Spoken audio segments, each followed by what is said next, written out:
ലോക്സഭാ തിരഞ്ഞെടുപ്പ് കഴിഞ്ഞു, തദ്ദേശ തിരഞ്ഞെടുപ്പ് കഴിഞ്ഞു. ഇനി ഏവരും ഉറ്റുനോക്കുന്നത് നിയമസഭാ തിരഞ്ഞെടുപ്പിലേക്ക് തന്നെയാണ്. അതിൽ ഏറ്റവും അധികം കണ്ണു നോക്കിയിരിക്കുന്നത് BJP ആണെന്ന കാര്യത്തിൽ സംശയമില്ല.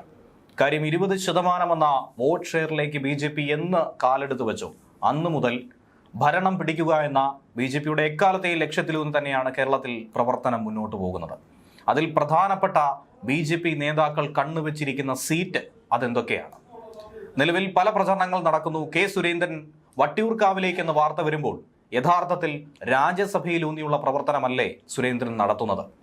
മറുഭാഗത്ത് ശ്രീലേഖയെ വട്ടിയൂർക്കാവിൽ ഉറപ്പ് നൽകി മേയർ സ്ഥാനാർത്ഥിത്വം നൽകിയില്ല, അതുകൊണ്ട് വട്ടിയൂർക്കാവിലേക്ക് പരിഗണിക്കുമെന്ന വാർത്ത വന്നപ്പോൾ വട്ടിയൂർക്കാവല്ല, മറിച്ച് അടുത്ത പാർലമെന്ററി തിരഞ്ഞെടുപ്പിലായിരിക്കും ശ്രീലേഖയ്ക്ക് സാധ്യതയെന്നുള്ള ഊഹാപോഹങ്ങൾ വരുന്നു. പ്രമുഖ നേതാക്കളൊക്കെ തലസ്ഥാനം കണക്കാക്കി മത്സരരംഗത്തേക്ക് ഇറങ്ങുന്നു. ഏകദേശം 35 മണ്ഡലങ്ങൾ BJPക്ക് അനുകൂലമായി നിൽക്കുന്നു. അതിൽ 28 വിജയസാധ്യത കൽപ്പിക്കുന്നു. എങ്ങനെ നോക്കിയാലും തലസ്ഥാനത്ത് 4 സീറ്റ് അത് സ്വന്തമാക്കുമെന്ന വിജയപ്രതീക്ഷ തന്നെയാണ് BJP പങ്കുവെക്കുന്നത്. അതിൽ അവരുടെ ഹോട്ട് സീറ്റായി മാറുന്നത് വട്ടിയൂർക്കാവ്. വരാനിരിക്കുന്ന നിയമസഭാ തെരഞ്ഞെടുപ്പ് ലക്ഷ്യമിട്ടുകൊണ്ട് മുൻകൂട്ടി തന്നെ BJP കളത്തിലിറങ്ങിയിരിക്കുന്നു.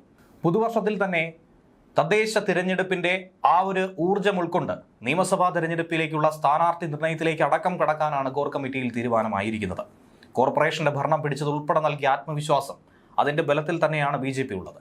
മിഷൻ 2026 BJPയുടെ നിയമസഭാ തിരഞ്ഞെടുപ്പ് തന്ത്രം അണിയറയിൽ ഒരുങ്ങുന്നത് ഇങ്ങനെയാണ്.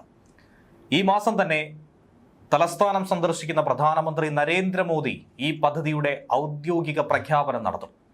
കേരളത്തിലെ മുഴുവൻ മണ്ഡലങ്ങളിലും ശ്രദ്ധ കേന്ദ്രീകരിക്കാതെ വിജയസാധ്യതയുള്ള മണ്ഡലങ്ങളിൽ കൂടുതൽ ശ്രദ്ധ കേന്ദ്രീകരിച്ച് പ്രവർത്തിക്കാനുള്ള ഒരു തീരുമാനത്തിലേക്ക് BJP കടക്കും. പടിപടിയായുള്ള വളർച്ച, അതിന് തന്നെയാണ് കൂടുതൽ ആക്കം പകരുന്നത്. അതിനുവേണ്ടി കഴിഞ്ഞ നിയമസഭാ ലോക്സഭാ തിരഞ്ഞെടുപ്പുകളിൽ കൂടുതൽ മുന്നേറ്റമുണ്ടാക്കിയ A ക്ലാസ് മണ്ഡലങ്ങൾ, തദ്ദേശ തിരഞ്ഞെടുപ്പിൽ വാർഡ് കണക്കാക്കി വോട്ട് ഷെയർ വർദ്ധിച്ച മണ്ഡലങ്ങൾ, ഇതൊക്കെ കേന്ദ്രീകരിച്ച് തവണ പ്രവർത്തിക്കും. BJPക്ക് തിരുവനന്തപുരത്ത് ഏറെ ജയിക്കാൻ സാധ്യതയുണ്ടെന്ന് പാർട്ടി വിലയിരുത്തുന്ന മണ്ഡലങ്ങളുണ്ട്. അതിനെയാണ് A ക്ലാസ് മണ്ഡലങ്ങൾ എന്ന് പറയുന്നത്. തിരുവനന്തപുരത്ത് നേമം, വട്ടിയൂർക്കാവ്, കഴക്കൂട്ടം, കാട്ടാക്കട എന്നീ മണ്ഡലങ്ങൾ അതിൽ ഉൾപ്പെടുന്നു. തൃശൂർ, പാലക്കാടൊക്കെ ഇതുപോലെ വിജയസാധ്യതയുള്ള മണ്ഡലങ്ങളായി പറയുന്നു. ആകെ 10 മണ്ഡലങ്ങളിൽ ഉറപ്പായും വിജയിക്കാൻ കഴിയുമെന്ന് BJP വിശ്വസിക്കുന്നു. തദ്ദേശ തിരഞ്ഞെടുപ്പിൽ വോട്ട് വിഹിതത്തിൽ ഒന്നാമതെത്തിയ മണ്ഡലങ്ങളിലാകട്ടെ വിജയം ഉറപ്പായി നേടിയെടുക്കാൻ വേണ്ടി കടുത്ത മത്സരം കാഴ്ചവെക്കുന്ന സ്ഥാനാർത്ഥികളെ, അത് ജനങ്ങൾക്ക് ഇഷ്ടപ്പെട്ട മുഖങ്ങളെ അവതരിപ്പിക്കാൻ തന്നെയാണ് തീരുമാനിച്ചിരിക്കുന്നത്. അതിൽ സിനിമ, സീരിയൽ രംഗത്തുള്ള നിരവധി ആളുകളെ ഉൾപ്പെടുത്തി തന്നെയാണ് മുന്നോട്ട് പോകുന്നത്. ഈ ഘട്ടത്തിലാണ് നിയമസഭാ തെരഞ്ഞെടുപ്പിൽ വട്ടിയൂർക്കാവിൽ മത്സരിക്കാൻ വേണ്ടിയുള്ള വടംവലി BJPക്കുള്ളിൽ തന്നെ മുറുകുന്നത്. മുൻപ് നടന്ന 2 തെരഞ്ഞെടുപ്പുകളിലും 2ാം സ്ഥാനത്താണ് വട്ടിയൂർക്കാവ് എത്തിയിട്ടുള്ളത്. BJPയുടെ ഹോട്ട്സ്പോട്ടായി അങ്ങനെ അത് മാറുന്നു. R ശ്രീലേഖയ്ക്കും കെ സുരേന്ദ്രനും അതുപോലെ തന്നെ G കൃഷ്ണകുമാറിനും ഒക്കെ തന്നെ താല്പര്യമുള്ള മണ്ഡലം എന്ന രീതിയിൽ വാർത്തകൾ പ്രചരിച്ചു തുടങ്ങി. നേരത്തെ 2 തവണ മത്സരിച്ച കുമ്മനം രാജശേഖരൻ, അതുപോലെ 2016-ൽ 2021-ൽ മത്സരിച്ച VV രാജേഷും മണ്ഡലത്തിൽ ഇടതുപക്ഷത്തെ താറടിച്ചുകൊണ്ട് 2ാം സ്ഥാനത്തേക്ക് കടന്നു വന്നിരുന്നു. BJPയുടെ സാധ്യത വളരെ വലുത് തന്നെയാണ്. അതുകൊണ്ട് തന്നെ 2026-ൽ ഇവിടെ താമര വിരിയിക്കാൻ കഴിയുമെന്ന വിജയപ്രതീക്ഷയാണ് അവർക്കുള്ളത്. മേയർ വിഷയവുമായി ബന്ധപ്പെട്ട് വലിയ വിവാദങ്ങൾ ഉരുത്തിരിഞ്ഞു വന്നു. അതിനുശേഷം R ശ്രീലേഖയ്ക്ക് വട്ടിയൂർക്കാവ് നൽകുമെന്ന ഉറപ്പ് നേതാക്കൾ നൽകിയെന്ന വാർത്ത പുറത്തു വന്നിരുന്നു. അങ്ങനെയാണ് ശ്രീലേഖയുടെ പേര് നിയമസഭയ്ക്കായി വട്ടിയൂർക്കാവിൽ ഉയർന്നു കേട്ടത്. കഴിഞ്ഞ ദിവസം ചർച്ചകളിൽ പാർട്ടിയുടെ മുൻ സംസ്ഥാന അധ്യക്ഷൻ കെ സുരേന്ദ്രൻ കൂടി വട്ടിയൂർക്കാവിലേക്ക് താല്പര്യം അറിയിച്ചു. വട്ടിയൂർക്കാവില്ലെങ്കിൽ എങ്ങും മത്സരിക്കുന്നില്ല എന്ന രീതിയിലേക്കായിരുന്നു ആ വാർത്തകൾ പ്രചരിച്ചത്. R ശ്രീലേഖയാട്ടെ പിന്നെയും ഇടഞ്ഞ വാർത്ത പുറത്തു വന്നു. ഇതിന് പിറകെയാണ് G കൃഷ്ണകുമാർ ഏതാനും മാസങ്ങളായി വട്ടിയൂർക്കാവിൽ പ്രവർത്തനം ആരംഭിച്ചു കഴിഞ്ഞു. ബൂത്ത് ലെവലിലടക്കം കൃഷ്ണകുമാറിന്റെ പ്രവർത്തന രീതികൾ ജനങ്ങളുമായി, പ്രവർത്തകരുമായി സമ്പർക്കം പുലർത്തുന്ന വാർത്തയൊക്കെ തന്നെ പുറത്തു വന്നത്. തദ്ദേശ തിരഞ്ഞെടുപ്പിന്റെ സമയത്തും അതിനു മുൻപുമൊക്കെ മണ്ഡലത്തിൽ സജീവമായി തന്നെ ഓഫീസ് പോലും എടുത്ത് ബൂത്ത് ലെവലിൽ അദ്ദേഹം പ്രവർത്തിക്കുന്നുണ്ടായിരുന്നു. വട്ടിയൂർക്കാവ് മണ്ഡലത്തിന്റെ ചുമതലയും BJP കൃഷ്ണകുമാർ നൽകിയിരുന്നു. ഇതോടൊപ്പം ഏകദേശം 75ഓളം വാർഡുകൾ കേന്ദ്രീകരിച്ച് അദ്ദേഹം ജനസമ്പർക്ക പരിപാടിയുമായി പ്രവർത്തിച്ചു. ഈ വിഷയവുമായി ബന്ധപ്പെട്ട് എന്താണ് വട്ടിയൂർക്കാവിലെ സാധ്യത? വട്ടിയൂർക്കാവിൽ കൃഷ്ണകുമാർ വിജയിക്കുമോ? ഇക്കാര്യം മലയാളി വാർത്തയോട് പ്രതികരിച്ചിരിക്കുകയാണ് കൃഷ്ണകുമാറിന്റെ പ്രതികരണം ഇങ്ങനെയാണ്. 25 കൊല്ലമായിട്ട് ഞാൻ ജീവിക്കുന്ന സ്ഥലമാണ് വട്ടിയൂർക്കാവ്. ഞാൻ മാത്രമല്ല, എൻ്റെ കുടുംബവും ഭാര്യയുടെ കുടുംബവും എൻ്റെ ഓഫീസൊക്കെ വട്ടിയൂർക്കാവിലാണ്. ഇതിന് പുറമെ നമുക്കിവിടെ ബൂത്ത് തലം 172 ബൂത്തുകളാണ്. ഓരോ ബൂത്തും എനിക്കറിയാം.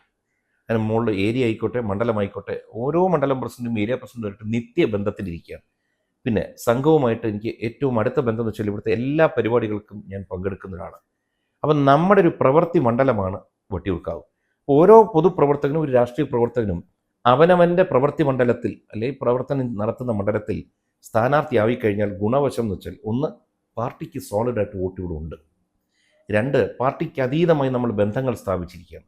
അപ്പോൾ അതും നമുക്ക് അനുകൂലമാവും. പിന്നെ ഇതിനകത്തൊക്കെ ഒരു വലിയ ഘടകം എന്ന് വെച്ചാൽ, ഇന്ന് ജെൻസികൾ എന്ന് പറയുന്ന ചെറുപ്പക്കാർ അവരുടെ പ്രശ്നങ്ങൾ ആരും പരിഹരിക്കുന്നില്ല, അവരുമായിട്ടൊരു ബന്ധവുമില്ല. അവിടെ ദൈവമായിട്ട് എനിക്ക് 4 മക്കളെ തന്നിരിക്കുന്നു.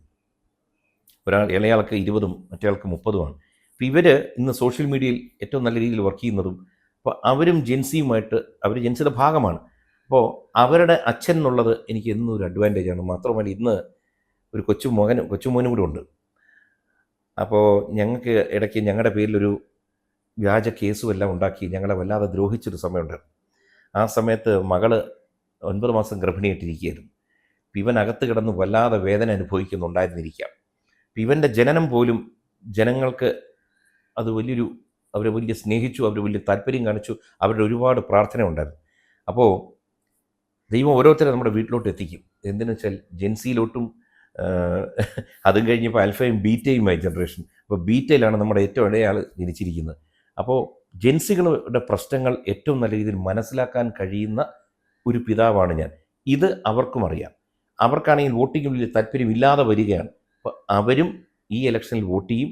25 വർഷക്കാലമായി താനും തൻ്റെ കുടുംബവും ജീവിക്കുന്ന ഒരു മണ്ഡലമാണ് വട്ടിയൂർക്കാവെന്നും, ഓഫീസ് അടക്കം, ഭാര്യയുടെ വീടടക്കം വട്ടിയൂർക്കാവിലുണ്ട്. അതുകൊണ്ട് പ്രവർത്തന മണ്ഡലം വട്ടിയൂർക്കാവാണ്, അവിടെ ഉറപ്പായും വിജയിക്കാൻ കഴിയുമെന്ന പ്രത്യാശ കൂടിയാണ് അദ്ദേഹം നമ്മോട് പങ്കുവച്ചത്. ഏതൊരു പൊതുപ്രവർത്തകനും ആഗ്രഹമുള്ളൊരു വിഷയമാണ് സ്വാഭാവികമായും തങ്ങളുടെ കർമ്മമേഖലയിൽ, കർമ്മമണ്ഡലത്തിൽ മത്സരിക്കാനുള്ളത്. എന്നിരുന്നാലും പാർട്ടി എന്ത് പറയുന്നു അതനുസരിക്കുമെന്നാണ് കൃഷ്ണകുമാർ ചൂണ്ടിക്കാട്ടുന്നത്. കഴിഞ്ഞ നിയമസഭാ തെരഞ്ഞെടുപ്പിൽ BJPക്ക് വട്ടിയൂർക്കാവിലുണ്ടായ ആ മുന്നേറ്റം അതുതന്നെയാണ് ഏവരെയും ആകർഷിക്കുന്നത്. 2016 കുമ്മനം മത്സരിച്ചതോടെയാണ് BJPയുടെ സാധ്യത വട്ടിയൂർക്കാവിൽ തുറന്നു കണ്ടത്. CPMനെ 3-ാം സ്ഥാനത്തെത്തിക്കാൻ അന്ന് കുമ്മനം രാജശേഖരന് കഴിഞ്ഞു.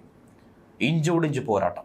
K മുരളീധരനോടെന്ന 7622 വോട്ടുകൾക്കായിരുന്നു കുമ്മനം പരാജയപ്പെട്ടത്. BJPക്ക് 20%-ലധികം വോട്ട് വർദ്ധിപ്പിക്കാൻ അദ്ദേഹത്തിന് കഴിഞ്ഞു. എന്നാൽ 2019 അന്ന് നടന്ന ഉപതെരഞ്ഞെടുപ്പിൽ S സുരേഷ് മത്സരിച്ചപ്പോൾ BJP വീണ്ടും 3-ാം സ്ഥാനത്തേക്ക് പോയി. അന്ന് പാർട്ടിക്കുള്ളിൽ തന്നെ ഉണ്ടായിരുന്ന ചില വിഭാഗീയതയാണെന്നുള്ള ഊഹാപോഹങ്ങൾ പിന്നീട് പ്രചരിച്ചിരുന്നു. പക്ഷേ പിന്നീട് 2021 VV രാജേഷ് മത്സരിച്ച് 2-ാം സ്ഥാനം തിരിച്ചു പിടിച്ചു. 2021 VK പ്രശാന്ത് വിജയിച്ചപ്പോൾ VV രാജേഷ് BJPയെ അങ്ങനെ വീണ്ടും മുന്നിലേക്ക് എത്തിച്ചു. 2021 ശബരിമല ഉൾപ്പെടെ സർക്കാർ വിരുദ്ധ ആരോപണങ്ങൾ ശക്തമായ ഒരു സാഹചര്യത്തിൽ ഏറ്റവും അനുകൂലമായ സാഹചര്യം ഉണ്ടായ ഒരു ഘട്ടം, അതിൽ കൂടുതൽ അനുകൂലമായ സാഹചര്യം ഇന്ന് നിലനിൽക്കുന്നു എന്ന് തന്നെയാണ് വിലയിരുത്തുന്നത്. അന്നത്തെ നിയമസഭ കഴിഞ്ഞു, പിന്നീട് ലോക്സഭാ തിരഞ്ഞെടുപ്പ്, ഈ അടുത്ത് നടന്ന തദ്ദേശ തിരഞ്ഞെടുപ്പ്, ഇവിടെയൊക്കെ BJPയെ മണ്ഡലത്തിൽ ഒന്നാമതെത്തിച്ചിരുന്നു എന്നുള്ളതാണ് ശ്രദ്ധിക്കേണ്ടത്.